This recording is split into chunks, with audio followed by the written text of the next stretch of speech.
శ్రీవల్లి సహాయంతో అమూల్యను పెళ్లి చేసుకుని ఇంటికి తీసుకొచ్చి రామరాజుకి షాక్ ఇచ్చిన విశ్వ. ఇంతకు ఏం జరిగింది? అసలు శ్రీవల్లి సహాయంతో అమూల్యను పెళ్లి చేసుకోవడం ఏంటి? వాళ్ళ పెళ్లికి శ్రీవల్లి సహాయం చేసిందా? మరి ఇంటికి తీసుకొచ్చి రామరాజుకి షాక్ ఇస్తే మరి రామరాజు శ్రీవల్లికి ఎలాంటి శిక్ష విధించాడు? అమూల్యను విశ్వను క్షమించి ఇంట్లోకి రానిచ్చాడా? ఇదంతా కూడా వీడియోలో చూసి తెలుసుకునేద్దాం. ఇల్లు ఇల్లాలు పిల్లలు అప్కమింగ్ ఎపిసోడ్స్లో ఏం జరగబోతుందో ముందుగా తెలుసుకోవాలి అనుకుంటే వీడియోని లైక్ చేసి ఛానల్ని సబ్స్క్రైబ్ చేసుకోండి. మొత్తం మీరు చూసుకున్నట్లయితే ఎప్పుడైతే విశ్వాను అమూల్యను ఇంకా చందు చూశాడో అప్పటి నుంచి తన గుండెలో ఏదో ఆందోళనతోటే అమూల్యను కాస్త కాలేజీ దగ్గర దింపుతాడు.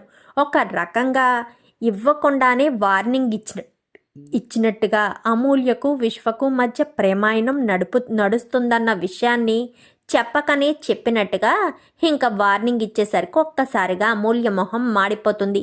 ఇదంతా చాటు నుంచి చూస్తున్న విశ్వ కాస్త చందు వెళ్ళిపోవడంతో నాకు మా అన్నయ్యకి నా విషయం తెలిసిపోయిందని అనిపిస్తుంది.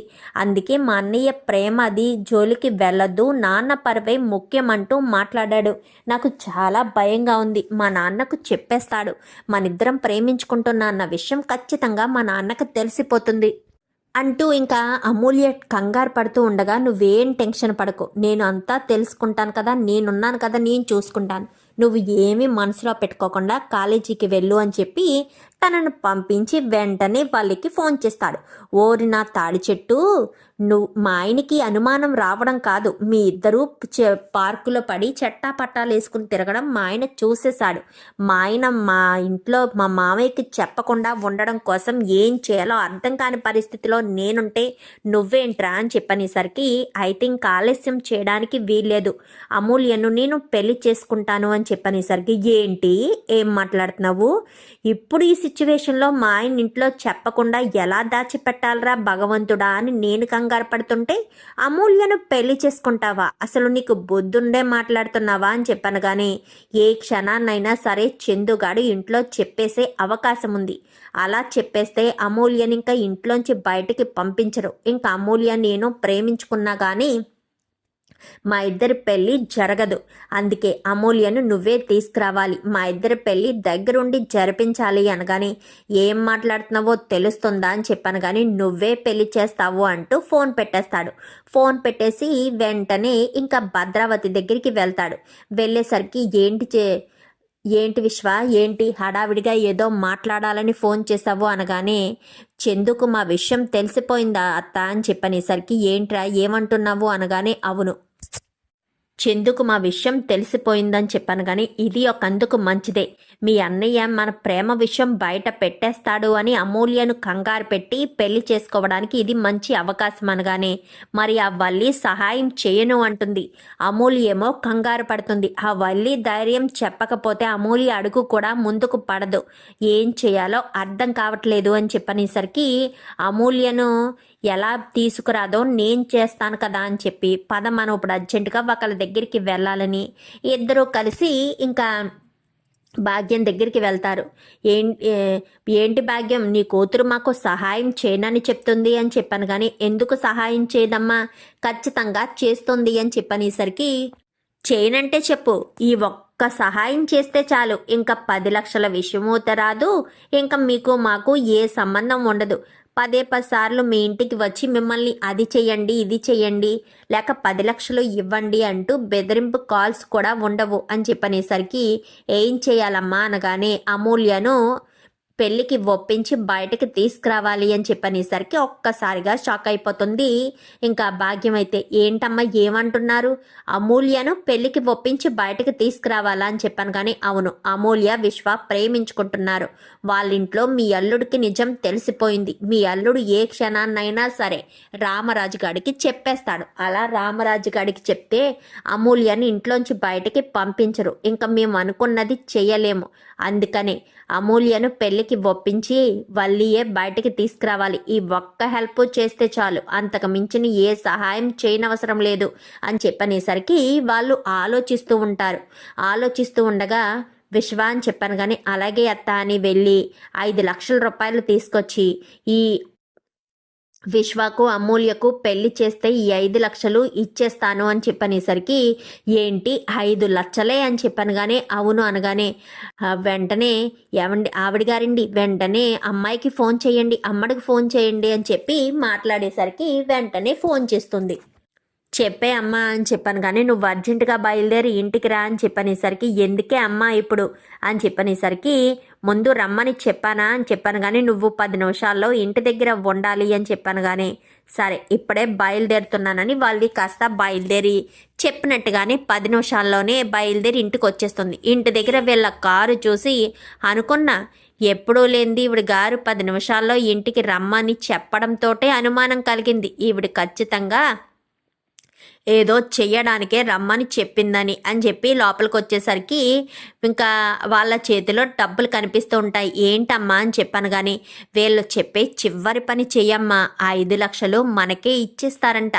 ఇంకా మనల్ని 10 లక్షలు అడగరు, ఈ 5 లక్షలు కూడా అడగరు, 15 లక్షలు మనకి ఇచ్చినట్టు. ఈ ఒక్క పని చెయ్యి, ఏదో రకంగా అమూల్యను బయటకు తీసుకురా, అమూల్యకు విశ్వకు పెళ్లి జరిగిపోతే మనకి ఈ రోజుతో తంట వదిలిపోతుంది అనగానే అమ్మా నీకేమన్నా పిచ్చా ఏంటి, ఎప్పటికే వాళ్ళిద్దరూ ప్రేమించుకుంటున్నారన్న విషయం నా మొగుడికి తెలిసిపోయింది.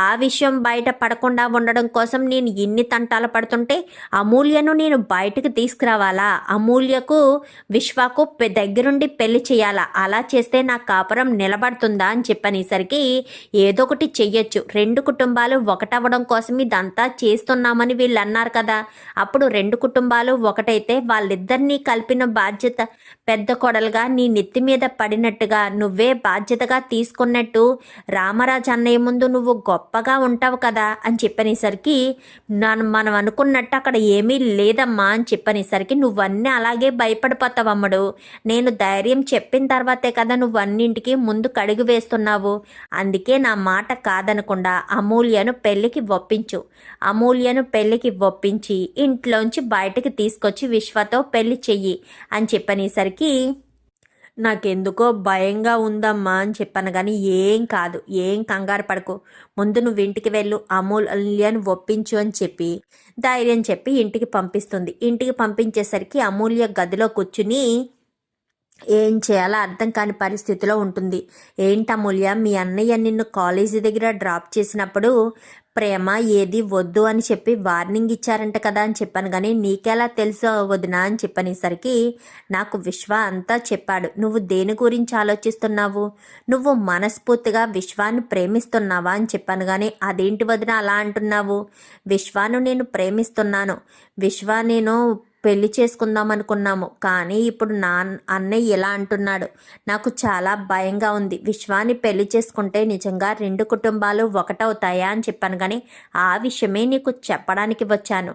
ఇప్పుడు మీ అన్నయ్య మీ నాన్నకు చెప్తే ఖచ్చితంగా నువ్వు విశ్వ దూరం అయిపోతారు, నువ్వు ఏ సంకల్పంతో అయితే విశ్వాన్ని ప్రేమించావో ఆ సంకల్పం నెరవేరదు, 2 కుటుంబాలు ఒకటి చెయ్యాలి అనుకున్న నీ ఆశ నెరవేరదు, అందుకే నువ్వు 2 కుటుంబాలు ఒకటి చెయ్యాలి అనుకుంటే నువ్వు విశ్వాన్ని పెళ్లి చేసుకుంటే బాగుంటుంది అని చెప్పనేసరికి పెళ్ళ నాకు భయంగా ఉందొదినా అని చెప్పనేసరికి నేను ఉన్నాను కదా, నువ్వు టెన్షన్ పడకు, నేనంతా చూసుకుంటాను, మనం రేపు ఉదయాన్నే గుడికి బయలుదేరదాం, గుడికని చెప్పి ఇద్దరం బయలుదేరదాము, లేదంటే నువ్వు కాలేజీకి వెళ్తున్నానని చెప్పి నువ్వు ముందు బయలుదేరిపో, నీ వెనకాల నేను వస్తాను, అప్పుడు మన ఇద్దరం కలిసి అక్కడి నుంచి అటే వెళ్దాం అనగానే నన్ను చందు అన్నయ్య డ్రాప్ చేస్తాడు కదా వదినా అని చెప్పనేసరికి సరే మీ అన్నయ్య డ్రాప్ చేస్తే సరాసరి కాలేజీ దగ్గరికే వెళ్ళిపో, నేనే కాలేజీ దగ్గరికి వచ్చి నిన్ను తీసుకుని వెళ్ళి అక్కడ అంతా నేను చూసుకుంటాను అనగానే నువ్వు నా పక్కనే ఉంటావా వదినా అని చెప్పాను కానీ ఖచ్చితంగా ఉంటాను, ఎందుకుండను, నీ ప్రేమను గెలిపించడానికి నేను నీ పక్కనే ఎప్పుడూ ఉంటాను అని చెప్పి ఇంకా వాళ్ళు కాస్త చెప్తుంది, నేను ఊబిలో కూరుకుపోవాలి కదా, నీ పక్కనే ఉండి కూరుకుపోతాను అని చెప్పి మాట్లాడేసరికి అది కాదు వదిన అని చెప్పాను కానీ ఇంకా దీని గురించి ఆలోచించుకు, రేపు ఉదయాన్నే నువ్వు కాలేజీకి ధైర్యంగా వెళ్ళు, ఆ తర్వాత అంతా కూడా నేను చూసుకుంటానని చెప్పి ఉదయాన్నే కాలేజీకి బయలుదేరిపోతుంది. బయలుదేరిపోయేసరికి ఇంకా తర్వాత వల్లి కూడా బయలుదేరుతుంది. ఇంకిక్కడ విశ్వ వీళ్ళంతా కూడా పెళ్ళికి ఏర్పాటు చేసి ఎక్కడా పెళ్ళి అనగానే గుడిలో అని చెప్పనేసరికి గుడి దగ్గరికి అమూల్యను తీసుకొచ్చేసే అనగానే గుడి దగ్గరికి అమూల్యను తీసుకొచ్చేస్తుంది. తీసుకొచ్చేసరికి అక్కడ చీర నగలు అన్నీ కూడా రెడీ చేసి పెడతాడు ఇక్కడ విశ్వకైతే. ఇంకా వెళ్ళి చీర మార్చుకుని రా అమూల్య అని చెప్పాను, కానీ నాకు భయంగా ఉంది వదినా అని చెప్పనేసరికి, దేనికి భయపడక అమూల్య, నేను ఉన్నాను కదా, నేను చూసుకుంటాను, నువ్వు టెన్షన్ పడకు, కంగారు పడకు, పద నేను వస్తాను అని చెప్పి అమూల్య కూడా తనతో పాటు వెళ్తుంది. ఇంకా అలా ఇద్దరు వెళ్ళి రెడీ అయిన తర్వాత అమూల్యను రెడీ చేసి తీసుకొస్తుంది. వాళ్ళు అయితే తీసుకొచ్చిన తర్వాత ఇంకా పంతులు గారు పెళ్లిపేటల మీద కూర్చోండి అని చెప్పనేసరికి పెళ్లిపేటల మీద కూర్చుంటారు. అక్కడ వాళ్ళ మేనత్ ఉంది కదా, తను బయట పడకూడదు, ఎందుకంటే బయట పడితే చేసినట్టు ఉంటుందని, వల్లి మాత్రమే చేసినట్టు ఉండాలి అన్న ఉద్దేశంతో కావాలనే తను బయట పడకుండానే చాటుగా ఉండి అంతా చూస్తూ ఉంటుంది భద్రావతి అయితే. ఇంకా అలా చూస్తూ భద్రావతి ఉంటుంది. ఇంకా ఇక్కడ పెళ్ళికి అన్ని ఏర్పాట్లు చేస్తూ ఉంటారు. పెళ్ళికి చేస్తూ ఉండగా ఇంకా అమూల్య చాలా కంగారు పడిపోతుంది. ఎందుకంటే తండ్రి పరువుని నిలబెట్టాలని అమూల్య ఎప్పటికప్పుడు అనుకుంటూ ఉంటుంది. కానీ తనకు తెలియకుండానే విశ్వ ప్రేమలో పడిపోయింది. ఇప్పుడు విశ్వ ఏమో పెళ్లి చేసుకుందామని పెళ్లి పీటల వరకు తీసుకొచ్చేశాడు. సపోర్ట్గా వల్లి కూడా ఉంది. ఇప్పుడు ఏం చెయ్యాలో అర్థం కాని పరిస్థితిలో టెన్షన్లోనే ఉంటుంది ఇంకా అమూల్య అయితే. ఎందుకు అమూల్య అంత టెన్షన్ పడుతున్నావు? రెండు కుటుంబాలు ఒకటవుతాయి చూడు. ఇప్పుడు నువ్వు పెళ్లి చేసుకోవడం వల్ల మీ అమ్మ ఎంతగానో సంతోషపడుతుంది.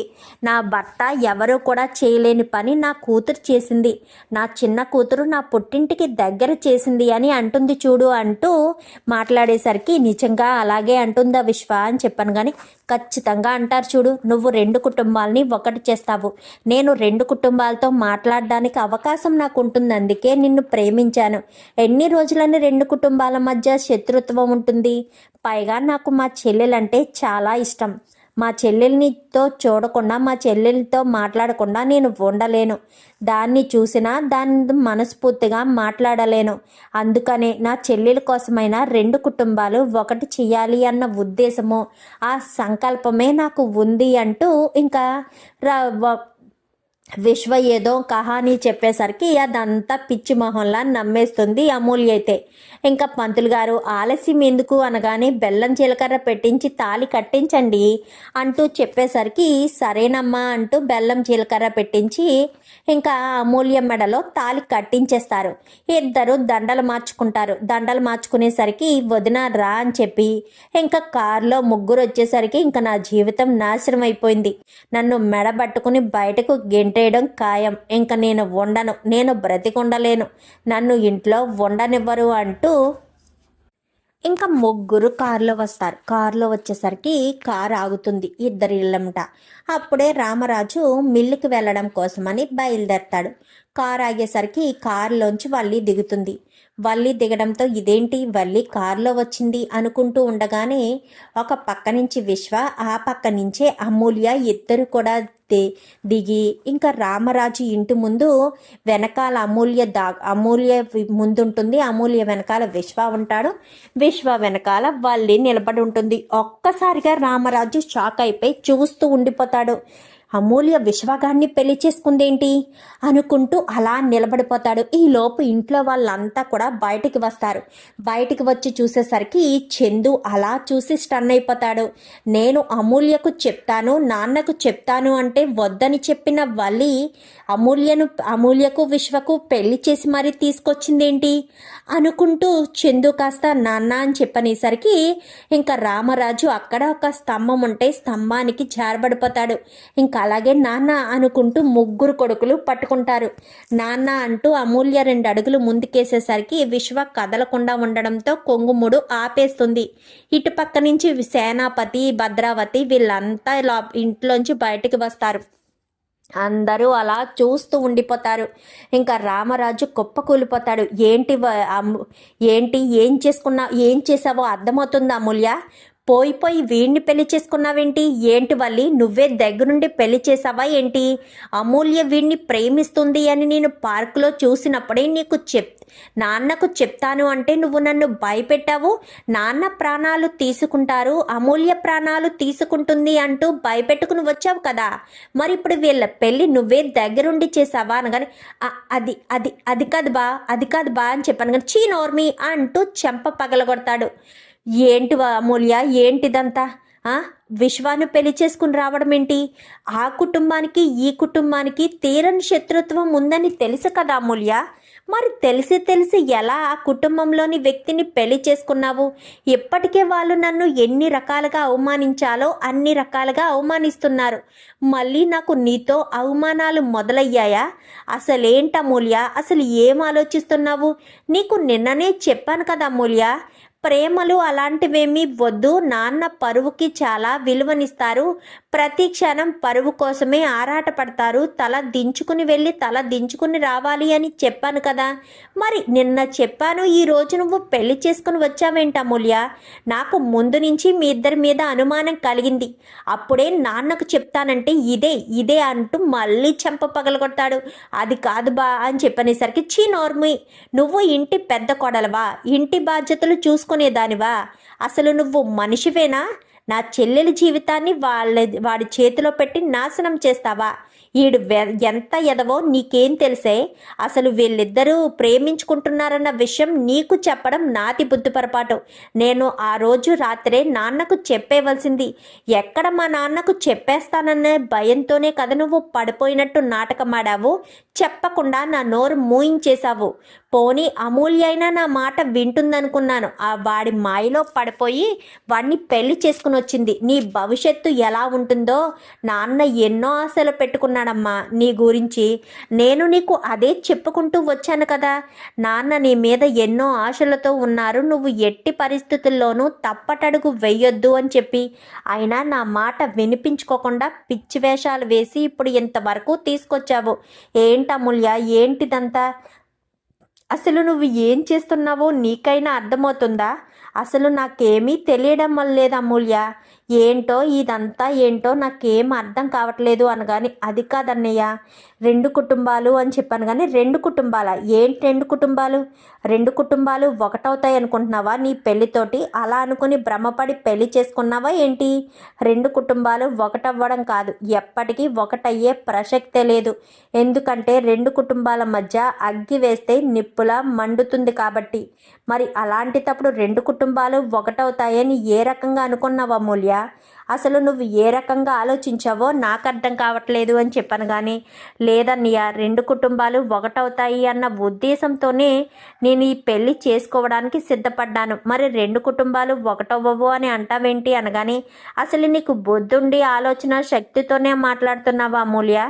2 కుటుంబాలు ఒకటవుతాయన్న ఆలోచన నీకు ఎలా వచ్చింది? అసలు వచ్చే అవకాశం ఎక్కడుంది? 2 కుటుంబాలు ఒకటవ్వే అవకాశం ఎక్కడుంది అమూల్య?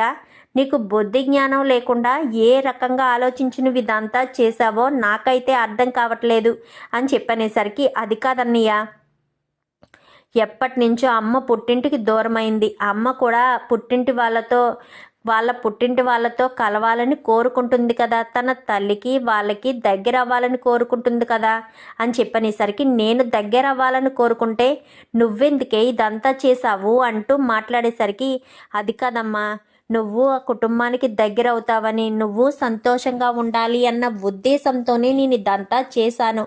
నిజానికి నేను విశ్వాక్ని ప్రేమించిన మాట నిజమే కావచ్చు, కానీ ఒకప్పుడు వాడంటే నాకు కోపమే ఉండేది. కానీ వల్లి వదినే 2 కుటుంబాలు ఒకటవ్వాలంటే మీ ఇద్దరి పెళ్ళి జరిగితే ఖచ్చితంగా ఒకటవుతాయి అని చెప్పింది. అందుకోసమని నేను ప్రేమించి పెళ్లి చేసుకోవాల్సిన పరిస్థితి వచ్చింది. మరి మీ 2 కుటుంబాల మధ్య ఇంకా దూరంగానే ఉందేంటి? మీరిద్దరూ మా పెళ్లితో ఒకటవరా అని చెప్పాను. కానీ ఏం మాట్లాడుతున్నావు? ఆ రామరాజు కుటుంబంతో మన కుటుంబం ఒకటవ్వాలా? ఎలా ఒకటవుతుంది? ఏ రకంగా ఒకటవుతుంది? ఏంట్రా విశ్వ, నీకు బుద్ధి జ్ఞానం ఉండే చేసావా అనగానే, విశ్వ అమ్మాయిని ప్రేమించాడు, పెళ్లి చేసుకున్నాడు, తప్పేముంది? ఆ ధీరజ్ గాడు ప్రేమను పెళ్లి చేసుకోలేదా? ప్రేమించి పెళ్లి చేసుకున్నాడు, అలాగే విశ్వ కూడా ప్రేమించి పెళ్లి చేసుకున్నాడు అనగాని ఏం మాట్లాడుతున్నావు అక్క అని చెప్పాను. కానీ వాడు చేసిన దాంట్లో తప్పే లేదు. ఎవరి ఇష్టాలని ఎవరు గౌరవించినా గౌరవించకపోయినా నా మేనల్లుడి ఇష్టాలను నేను గౌరవిస్తాను. రేవతి వెళ్ళి లోపలికి వెళ్ళి హారతి తీసుకొచ్చి వాళ్ళిద్దరికీ హారతి ఇచ్చి లోపలికి తీసుకువెళ్ళు అని చెప్పనేసరికి ఒక్కసారిగా రామరాజు షాక్ అవుతాడు. ఎప్పుడు భద్రావతి నెగిటివ్గా మాట్లాడుతుంది, నా కుటుంబం అంతే చులకనగా చూస్తుంది, మరి అలాంటిది అమూల్యను హారతి ఇచ్చి మరీ లోపలికి తీసుకువెళ్ళమని అంటుంది. వీళ్ళిదంతా పకడ్బందీగా ప్లాన్ చేసినట్టున్నారు అని చెప్పి అనుకుంటూనే ఈ రోజుతోటే నా చిన్న కూతురు ప్రాణాలు పోయాయి అనుకుంటాను, నా చిన్న కూతురు చనిపోయింది అనుకుంటాను, పద లోపలికి వెళ్దాం బుజ్జమ్మ అంటూ అందరూ కూడా లోపలికి వెళ్ళిపోతారు. నాన్న నాన్న అంటూ అందరూ పిలుస్తూ ఉండగా ఇటు అమూల్యను కాస్త కుంగుముడు తీసుకుని లోపలికి తీసుకువెళ్ళిపోతాడు. రేవతి హారతిస్తుంది. ఒరే సేన, మీ అక్క ఏం చేసినా ఆలోచించే చేస్తుందని నీకు తెలుసు కదా, నువ్వు ఇంకేం మాట్లాడుకు, పద లోపలికి అని చెప్పి ఇంకా లోపలికి తీసుకెళ్ళిన తర్వాత రేవతి కోడలతో చేయించాల్సిన పనులన్నీ చేయించు, వెళ్ళు తీసుకెళ్ళు, దేవుడికి అది పూజ చేయించు అని చెప్పనేసరికి అమ్మ అమూల్య, నువ్వు మా విశ్వక్ని ప్రేమించావు, పెళ్లి చేసుకున్నారు, ఇద్దరూ సంతోషంగా ఉండండి, అదే నాకు కావాల్సింది, అంతే తప్ప వేరే ఉద్దేశం కాదు. మీ నాన్న లేకపోతేనే మేమంతా నిన్ను ప్రేమగా చూసుకుంటాము, నీకు ఏ లోటు లేకుండా చూసుకుంటాము, సరేనా అని చెప్పనేసరికి ఇంకేం మాట్లాడకుండా రా అమూల్య అని చెప్పి తీసుకెళ్ళిపోతుంది.